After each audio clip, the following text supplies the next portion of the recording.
خبر شامل کرتے ہیں پھالیا سے رفاقت علی کی رپورٹ کے مطابق چوہدری زاہد رسول تارڑ، چوہدری مختار احمد تارڑ، محمد احسن تارڑ،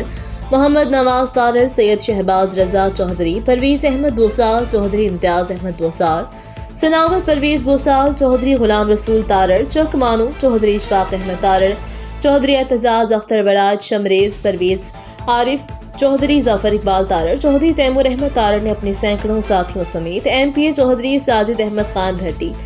واجد احمد خان بھٹی برادران کا اڈا چکمانوں پر پرتپاک استقبال کیا۔ درجنوں گاڑیوں کے قافلے سمیت ایم پی اے چوہدری ساجد احمد خان بھٹی،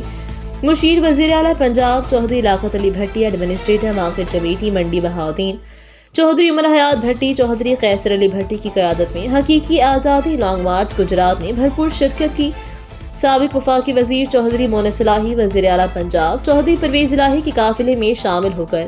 لانگ مارچ کا بھرپور استقبال کیا، پھولوں کی پتیاں نچھاور کی اور ڈھول کی تھاپ پر بھنگڑے ڈالے۔ مزید خبروں سے باخبر رہنے کے لیے وزٹ کریں ریڈ نیوز۔